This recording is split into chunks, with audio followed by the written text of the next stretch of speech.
말씀이 이사야서 7장 10절로 16절의 말씀입니다. 주제를 국가의 도움을 기대했으나 오히려 고통만 당하는 무력한 백성이라고 잡았습니다. 1948년 5월 10일 대한민국의 처음 대통령 선거가 있었던 때입니다. 그리고 7월 20일 초대 이승만 대통령을 필두로 해가지고 현 정부 19대까지 이어왔습니다. 19번의 투표를 했지만 투표할 때마다 국민들은 저마다의 기대와 부푼 꿈을 안고 귀한 한 표를 행사했을 것입니다. 그러나 대다수의 국민들은 그들이 운영한 정권에 만족을 하지 못했을 것입니다. 저는 12대부터 투표를 해왔지만 많은 정치학 교수들도 얘기하는 것이고 저 또한 같은 생각이지만 19대가 가장 최악의 정권이 아니었나 생각합니다.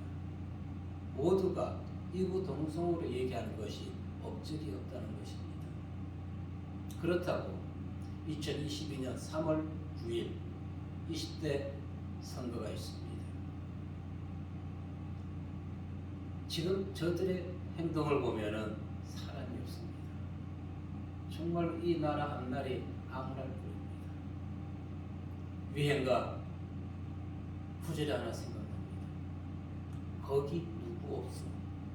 그 가사 하나. 정말 이 나라를 온전하게 이끌 지도자 거기 어디에 있을까요? 정말 없는 것일까요? 우리는 하나님께 기도해야 되겠습니다. 지금이라도 다 바꿔서 지금이라도 이 나라를 앞으로 5년 동안 온전하게 이끌 지도자를 세워달라고 그를 선택해서 국민들이 그를 지지할 수 있게 해달라고 우리는 나라를 위해서 기도해야 되겠습니다. 그러기 위해서는 어떻게 해야 될까요? 하나님을 두려워하는 자를 선택해야만 합니다. 아멘. 본문에 등장하는 남유다 제12대 왕 아하스는 20살에 왕위에 올라서 16년간 통치를 했습니다.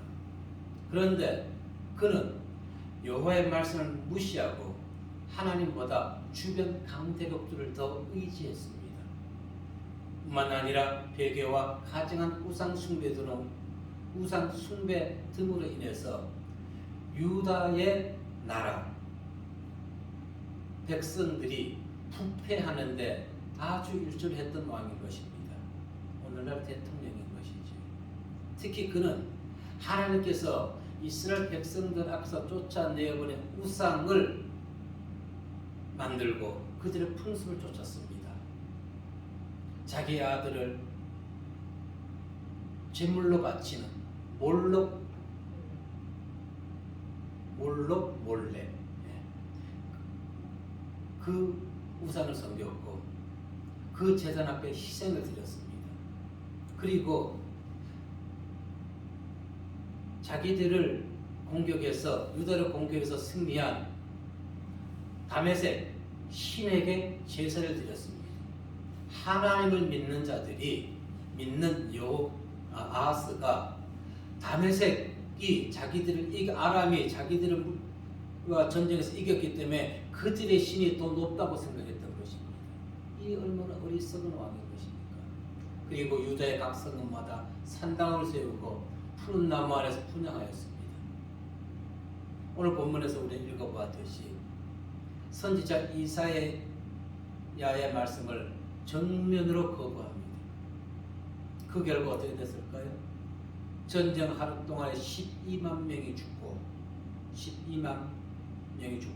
20여만 명이 포로로 잡혀갔습니다. 자, 저는 이 말씀을 준비하면서 아하스의 일련 행동을 쭉 보면서 오늘날 이 나라의 현실과 어쩌면 그래 같습니까? 강대국을 의지하지. 나라는 온통 우상의 천지를 만들어서 불교의 문화들을 국가 무형 보물로 지정하지 아니하는가 하면은 정말로 우상이 판을 치고 있는데 우리 기독교인들은 무엇을 하고 있는지 모르겠습니다. 그 모든 것들이 항상 강조해 왔지만 우리 후세 세대들이 전부 다 세금으로 다 메꿔 나가야 하는 것입니다. 아하스의 정치와 오늘날의 정치, 제 혼자만의 생각일지 모르지만 너무나 판박이라는 것입니다. 보십시오. 아하스의 충고를 거부한 이사야 선지자의 충고를 거부한 아하스 왕,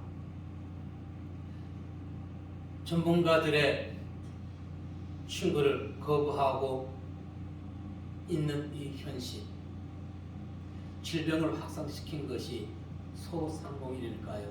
학생일까요? 종교인들일까요? 국민들일까요? 그들 모두는 하나님들을 다 따라했습니다. 다 따라했습니다. 국가의 방역을 기대했는데 오히려 국민들은 더 큰 고통에 쌓여 있는 것입니다. 그러면서 보십시오. 저들의 선거 현장에는 구름대처럼 보이지 않습니까? 왜 거기에 대해서는 말 한마디 하지 못합니까? 거기에는 코로나 질병이 비켜가는 것입니까? 자신들의 실수를 인정하지 않습니다. 정치 방역을 하고 있다는 것이죠. 또한 1차, 2차 접종 때는 자신들이 먼저 본을 보였습니다. 왜 3차 때는 그들이 먼저 본을 보이지 않나요? 계속 3차 접종하라고 합니다. 그런데 우습게도 한 곳에서는 지금 백신이 부족한 현상이 나타나고 있다는 것입니다.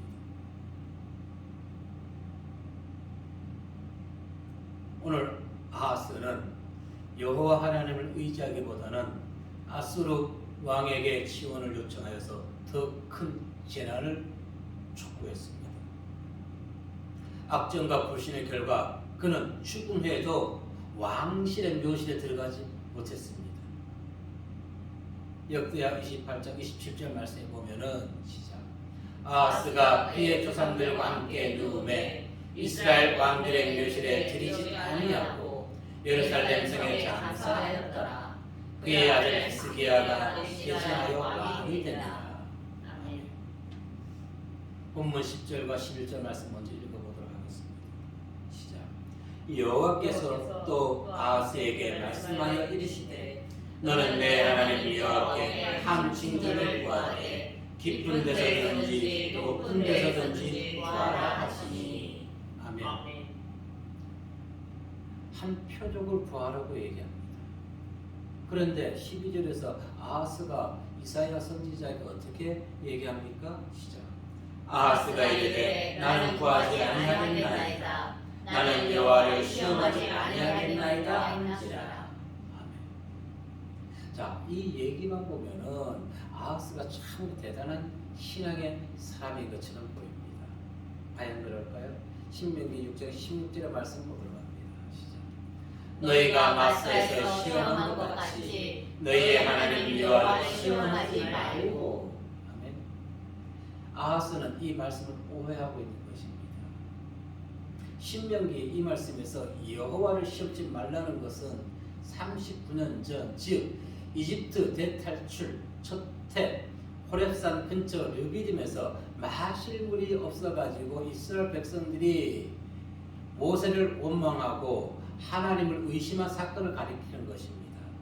그래서 마사란 지명이 시험이라고 유래된 것입니다. 시험하지 말라는 것입니다. 그리고 레위기 19장은 거룩한 백성의 자격에 대해서 쭉 기록해 놓고 있습니다. 그중 4절에서는 이렇게 얘기합니다. 신상을 부어 만들지 말라고 얘기합니다. 그러면서 마지막 레위기 27장 34절에서 최종적으로 규정하기를 무엇을 했습니까? 시작. 이것은 여호와께서 시내산에서 이스라엘 자손을 위하여 모세에게 명령하신 계명이니라. 아멘. 신상을 부어 만들지 말라고 했단 말이에요. 이 명령 지켜야 되는 것입니다. 그런데 앞에서 살펴보았듯이 아하스는 이 계명들을 전혀 지키지 않았습니다. 그러면서도 자신은 12절에서 나는 여호와를 시험하지 아니하겠나이다, 구하지 아니하겠나이다 당당하게 얘기합니다. 성경의 말씀을 조금이라도 아는 성도라면 지금 아하스의 신앙은 잘못된 것이라는 것을 분명히 알 수가 있을 것입니다. 그가 하나님을 시험하지 아니하겠다는 것은 자신이 하나님의 징조를 표적을 보지 아니하고도 나는 하나님을 믿습니다. 보고 믿는 믿음보다 안 보고 믿는 믿음이 더 크다는 신약의 말씀처럼 그와 같은 신앙을 가진 것이 아니라는 것입니다. 이것은 전적으로 하나님을 불신하는 것입니다. 오히려 무엇을 얘기하는 것입니까? 하나님 믿느니 내 팔, 내 힘을, 내 능력을 믿고 오히려 강대국을 믿겠습니다. 그와 같은 불신앙적 태도고 배교적 행동이라는 것입니다. 13절에서 이사야는 안타까운 기도를 하고 있는 것입니다. 그의 기도가 어떻게 나갑니까? 시작. 이사야가 이르되 다윗의 집이여 원하거든 들을지어다. 너희가 사람을 괴롭히고서 그것을 작은 일로 여기어 또 너희 하나님을 괴롭히려 하느냐. 아멘. 보십시오. 사람을 괴롭히는 것이 곧 누구를 괴롭히는 것이에요? 하나님을 괴롭히는 것이에요. 그러면 이 말씀 무엇을 의미합니까? 사람을 원망하는 것이 하나님께 원망한다는 것입니다. 사람을 미워하지 마십시오. 그것은 곧 하나님을 미워하게 된다는 것입니다. 다윗의 집이여 원하건대 들을지어다. 원하건대 제발 들으라는 것입니다. 제발 사람을 괴롭게 하지 말라는 것입니다. 그런데 오늘날 얼마나 많은 사람들이 사람을 괴롭게 하는 것입니까? 우리 또한 저 또한 얼마나 가족을 괴롭게 하고 있습니까? 그래서 계속 미안합니다. 제 입에서 미안합니다가 떨어지지 않아요. 그러면 미안할 짓을 안 하면 되는데 미안합니다 하는 거 또 미안한 짓들을 하고 있단 말입니다. Sorry. 안 하면 되는데. 실제로 열왕기하 16장 5절 7절의 말씀에 의하면 아람과 북이스라엘이 유다를 침공하였을 당시 아하스는 하나님께 기도하는 대신 아수르께 도움을 청했습니다. 읽어볼까요? 시작. 아하스가 아람과 르신과 이스라엘의 왕 르말리아의 발가가 예루살렘에 올라와서 싸우려 하여 아하스를 에워쌌으나 능히 이기지 못하니라.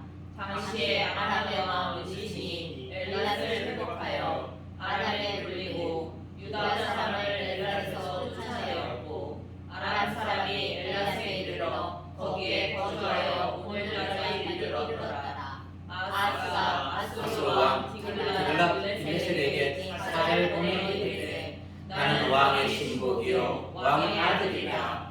이제 아람 왕과 이스라엘 왕이 나를 치니 청하건대 올라와 그 손에서 나를 구원하소서 하고 아하스가 8장은 제가 읽을게요. 8절은 아하스가 여호와의 성전과 왕궁 곳간에 있는 은금을 내어다가 아수르 왕에게 예물로 보냈더니 왜 그래요? 자기를 도와달라고 지금 뇌물을 바치고 있는 것입니다. 어디에다가? 아수르에게다가 강대국에게다가. 아하스는 경건을 가장하여 자신의 불신앙을 합리화시킨 자인 것입니다. 이러한 자는 하나님을 기만하는 죄, 하나님 기만죄는 용서받지 못합니다. 그래서 그가 어떻게 됐나요? 죽어서 왕실의 묘실에 들어가지 못했지요? 예, 들어가지 못했습니다. 국민은 코로나19로 허덕이고 있는데 지금 이 정부는 종전 선언을 주장하면서 또한 남북 이산가족 상봉 이야기를 멈추지 않고 있습니다.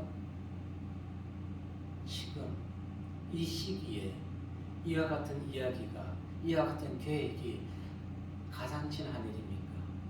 지금 어떤 공적이나 치적을 쌓는 것이 중요한 것이 아니라는 것입니다. 임기 내 공적을 쌓기 위해서 하고픈 말도 당당하게 못하는 국가의 지도자가 되어서는 안 된다는 것입니다. 중국 인권에 대해서는 한마디도 말 못하면서 거기에 가서 종전 선언을 얘기하고 있는 사람이나 강대국을 의식하거나 의지하면 자국의 국민들은 그들에게 웃음거리가 되고 자국은 멸망하게 되는 것입니다. 이것은 오늘 아하스를 통해서 성경에 다 기록되어 있는 내용인 것입니다. 그래서 우리가 2022년 3월 9일 투표할 때는 정말로 하나님을 두려워하는 자를 뽑아야 된다는 것입니다. 선택해야 된다는 것입니다. 하나님을 믿는 신앙인이라면 타국의 힘을 의지하지 아니하고 헛된 종교 지도자들을 만나지 아니합니다. 11절 말씀처럼 우리는 하나님의 표적을 구해야 되는 것입니다. 11절에서 분명히 얘기했습니다. 깊은 데서든지 높은 데서든지 구하라. 무슨 말씀을 얘기하고 있는 것입니까? 하나님은 어디에서든지 너희가 있는 곳에서 기도하면 그 모든 기도를 다 들으시는 전능하신 하나님이라는 것을 보여주고 있는 것입니다. 네. 하나님의 권능에 미치지 아니하는 곳은 없습니다. 아멘. 나라와 사람을 의지하였던 아하스 어떻게 됐을까요? 역대하 28장 16절 23절 말씀 보게 되면은 시작. 그때 아하스 왕이 아스루 왕에게 사람을 보내어 도와주기를 구하였으니 이는 에돔 사람들이 다시 와서 유다를 치고 그의 백성을 사로잡았으니요 블레셋 사람들도 유다의 평지와 남방 성읍들을 침노하여 베스메스와 아얄론과 그대롯과 소고 및 그 주변 마을들과 딥나 및 그 주변 마을들과 긴소 및 그 주변 마을들을 점령하고 거기에 살았으니 이는 이스라엘 왕 아하스가 유다에서 망령되이 행하여 여호와께 크게 범죄하였으므로 여호와께서 유다를 낮추시니라. 아스루 왕 디글랏빌레셀이 그에게 이르렀으나 돕지 아니하고 도리어 그를 공격하였더라. 아하스가 여호와의 전과 왕궁과 방백들의 집에서 재물을 가져다가 아스루 왕에게 주었으나 그에게 유익이 없었더라. 이 아하스 왕이 공부할 때에 더욱 여호와께 범죄하여 자기를 친 다메섹 신들에게 제사하여 이르되 아람 왕들의 신들이 그들을 도왔으니 나도 그 신에게 제사하여 나를 돕게 하리라 하였으나 그 신이 아하스와 온 이스라엘을 망하게 하였더라. 아멘. 보십시오. 얼마나 가증한 왕입니까? 아수르의 도움을 구했는데 오히려 아수르가 어떻게 했어요? 남유다를 점령해버린 것입니다. 돕지 아니하고 오히려 그들을 공격했다고 얘기하고 있지 않습니까?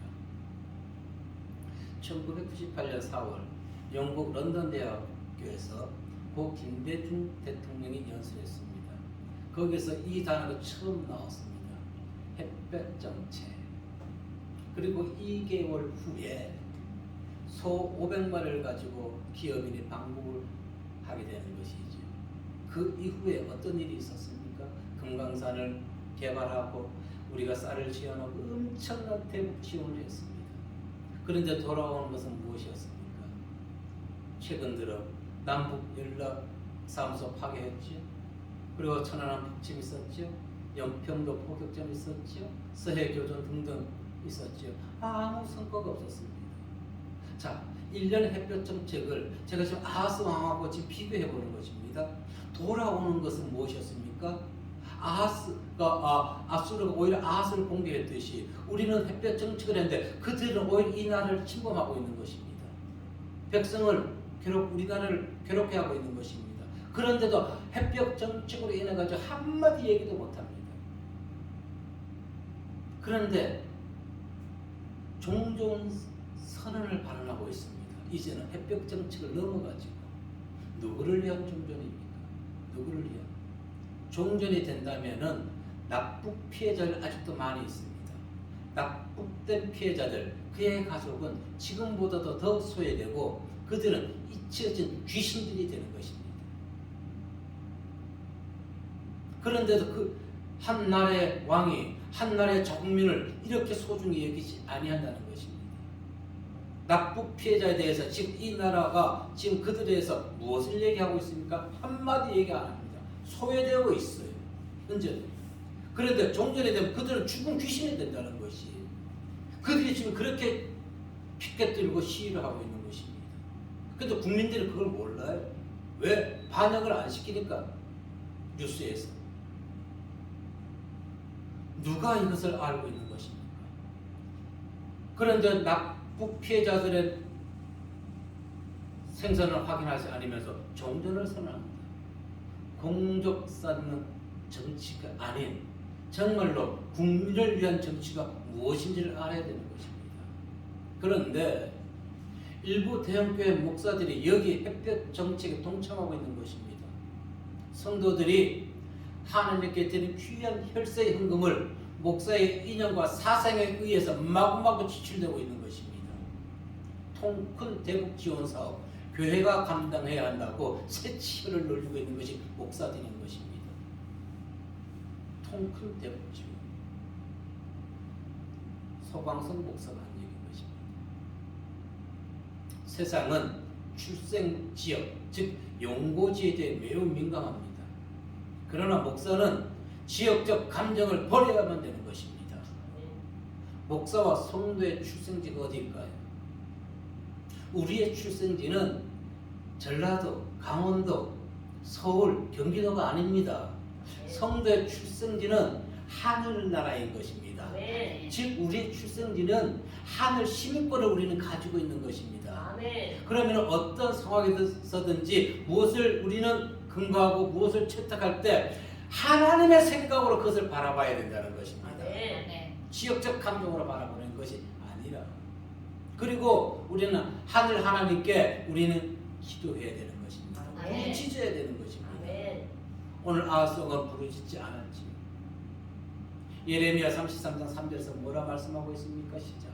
너는 내게 부르짖으라. 내가 내게 응답하겠고 내가 알지 못하는 크고 은밀한 일을 내게 보이리라. 아멘. 깊은 데서든지 높은 데서든지 다 듣고 계신 하나님. 하나님은요 우리에게 당신의 말씀을 무조건 믿으라고 하지 않습니다. 무조건 따라와 하시는 분이 아니라는 것입니다. 우리가 당신의 약속을 신뢰할 수 있는 근거를 분명히 제시해 주고 있는 것입니다.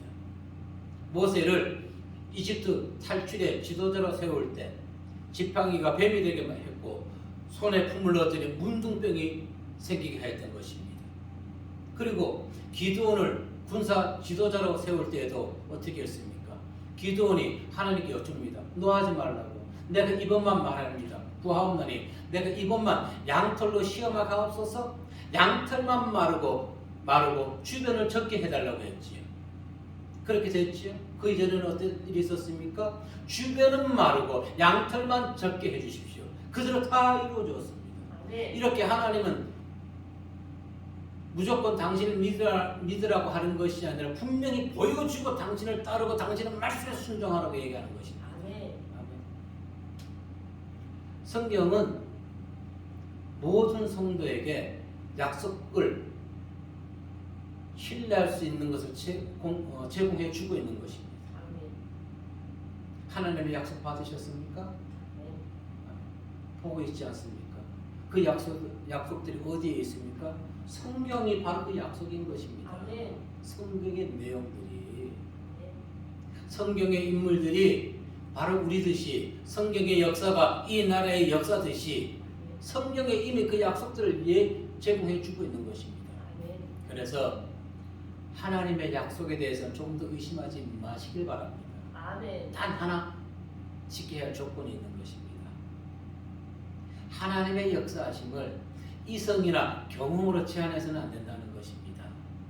아멘. 14절의 말씀 보시면 시작. 그러므로 주께서 친히 징조를 너희에게 주실 것이라. 보라, 처녀가 잉태하여 아들을 낳을 것이요 그의 이름은 임마누엘이라 하리라. 아멘. 이는 이성적으로 생물학적으로 도저히 이해할 수 없는 내용입니다.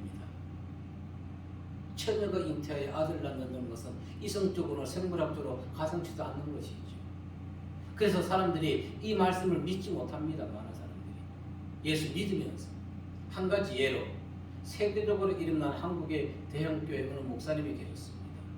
창세기 20장 설교하면서 아브라함이 그랄 땅에 거할 때 아내 사라가 너무 예쁘니까 누이 동생이라고 속인 적이 있습니다. 그때가 두 번째입니다. 이집트에 있을 때 한 번 속였고 지금 그랄 땅에서 한 번 속입니다. 또 속입니다. 그래서 그랄 왕 아비멜렉이 사라를 취합니다. 그 밤에 하나님이 그랄 왕 아비멜렉에게 현몽하기를 그는 남의 아내이니 그를 취하지 말라고 얘기했습니다. 그런데 그 목사님이 어떻게 소개했나요? 어떻게 그냥 돌려보냈을까? 남자가 어떻게 그냥 돌려보냈을까? 그 말씀을 믿지 못하는 것입니다. 그리고 쭉 설교된 이후에 성도들이 그 교회 성도들이 아멘 하는 걸 들었습니다.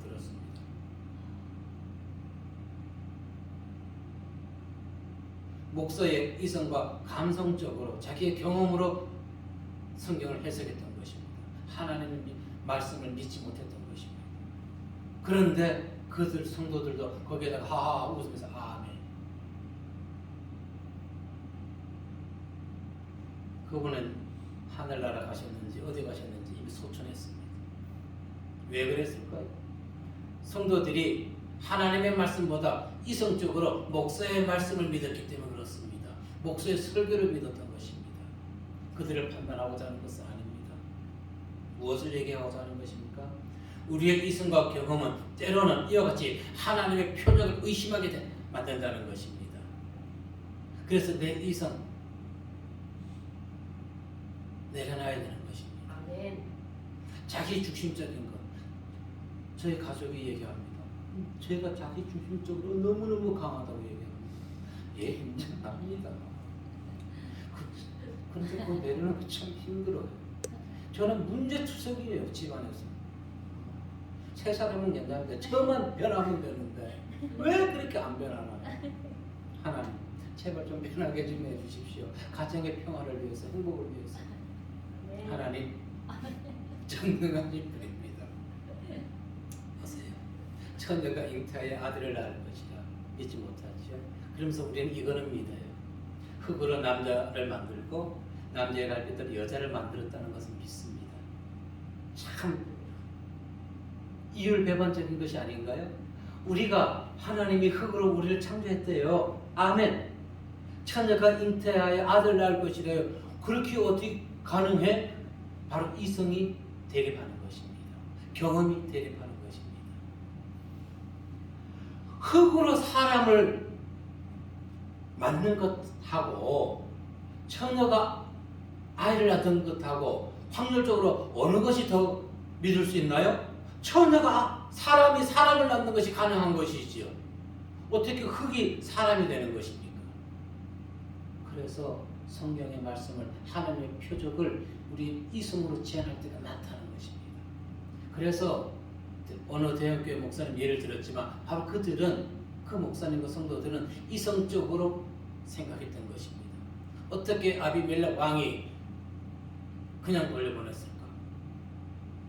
성경의 예언은 가까운 데 일어난 일도 있고 또 보다 먼 미래에 대한 일을 예견하는 경우도 많이 있는 것입니다. 15절과 16절 말씀을 읽어보게 되면은 시작. 그가 악을 버리며 선을 택할 줄 알 때가 되면 엉긴 적과 꿀을 먹을 것이다. 대저 이 아이가 악을 버리며 선을 택할 줄 알기 전에 내가 미워하는 두 왕의 땅에 황폐하게 되리라. 아멘. 내가 미워하는 두 왕의 땅에 황폐하게 되리라. 누구를 얘기할까요? 아람과 북이스라엘 얘기합니다. 실제로 이 예언 후에 12년 후에 두 나라가 BC 722년에 아수르에 의해서 멸망하게 되는 것입니다. 그리고 처녀가 잉태하여 아들을 낳겠다는 것은 먼 미래적인 것이죠. 700여 년 후에 일어나는 일입니다. 그러면서 13절을 보세요. 다윗의 집이여 들을지어다. 성경은 이중적 조명, 삼중적 조명을 합니다. 다윗의 집이여 들을지어다. 이것은 이중적인 조명인 것입니다. 자, 참고로 창세기 3장 15절 말씀 또한 이중적인 얘기입니다. 우리가 잘 알고 있는 내용이에요. 내가 너를 여자와 원수가 되게 하고 내 후손도 여자의 후손과 원수가 되게 하리니 여자의 후손은 내 머리를 상하게 할 것이요 너는 그의 발꿈치를 상하게 할 것이니라 하시고. 아멘. 예수님이 태어나서 사단을 물리치는 것을 얘기해 주고 있는 것이죠. 바로 이중적 예언을 해주고 있는 것입니다. 그래서 16절에서 보면은 너의 비유하는 두 왕의 땅이 패양바 되리라. 이 또한 조금 전에 얘기했듯이 12년 후에 일어나는 것이지만은 마찬가지 이중적 예언을 조명을 해주고 있는 것입니다. 그래서 우리는 성경을 보면서 이하고 이 얘기가 맞지 않는데 바로 일어날 일과 한 문장에 그리고 미래에 일어날 일을 동시에 예견해주고 있는 것, 예언해주고 있는 것. 이것을 우리는 신학적으로 이중적 조명이라고 하는 것입니다. 그래서 성경을 읽으려면 무엇이 좋아야 돼요? 일단은 이해력이 빨라야 됩니다. 머리를 잘 돌아가야 돼요. 그런데 우리는 세상적 지식이 아니라 어떻게 해야 된다고요? 하나님의 지혜를 받으면 눈이 떠지게 되는 것입니다. 아멘. 아멘. 하나님의 지혜를 받기를 사모하시기를 바랍니다. 아멘. 오늘 주제가 국가의 도움을 기대했으나 오히려 고통만 당하는 무력한 백성이라는 내용이었습니다. 그럼 오늘 주제가 우리에게 주는 교훈은 무엇인가요? 나라와 강대국가, 사람은 믿음의 대상이 아니라는 것입니다. 아멘. 그것은 우리가 아하스의 인생 결말에서 보았지 않습니까? 죽어서도 왕실의 묘실에 들어가지 못했던 것, 죽어서도 현충원에 들어가지 못한 대통령이 있었지요. 얼마나 불우한 대통령입니까? 얼마나 불우한 대통령이에요? 그는 아수르를 의지했다가 죽은 후에도 왕실의 묘실에 들어가지 못했던 것입니다. 하나님을 의지해야 되는 것이지요. 아멘. 오직 믿음의 대상은 누구? 임마누엘 뿐, 우리와 함께 하시는 하나님. 믿음의 대상은 오직 하나님이라는 것 다시 한번 우리 마음에 새기시길 바라겠습니다. 아멘. 하나님은 당신의 백성과 함께 하시길 기뻐합니다. 아멘. 우리가 죄를 범하든지 불신앙의 상태에 빠져있든지 항상 우리와 함께합니다. 아멘. 우리가 하나님을 밀어내고 있는 것이에요. 아멘. 한 주의 삶 동에 하나님을 얼마나 밀어내고 있었나요? 이스라엘 역사 그것이 우리에게 증거해 줍니다.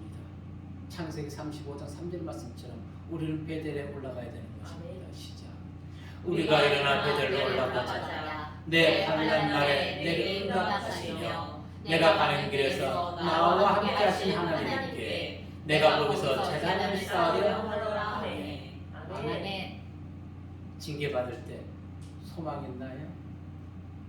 부모에게 혼나고 매질당할 때 부모 사랑스럽던가요? 사랑스러웠나요? 안 사랑스러웠죠. 그래도 부모는 자식을 사랑합니다. 내가 하나님께 징계받는다 할지라도, 나는 하나님 싫어한다 할지라도 하나님은 전폭적으로 우리를 사랑해 주십니다. 아멘. 시편 기자가 이렇게 보고 있습니다. 여호와는 나의 빛이요 나의 구원이시니 내가 누구를 두려워하리요. 여호와는 내 생명의 능력이시니 내가 누구를 무서워하리요. 내 부모는 나를 버렸으나 여호와는 나를 영접하시리이다. 아멘. 두려워하지 마십시오. 하나님을 믿으십시오. 아멘. 그분만이 우리의 참 소망이며 생명이며 능력 되심을 다시 한번 마음에 새기시기 바라겠습니다. 아멘. 그리고 이성이나 이념에 사로잡히지 마시고 우리는 나의 신앙을 오직 하늘 심권자답게 신앙의 눈으로 세상의 지도자도 선택해야 되는 것입니다. 믿음의 대상. 또 우리가 그 어느 지도자를 선택했다 할지라도 그를 믿지 마십시오. 사람은 언제든 변할 수밖에 없습니다.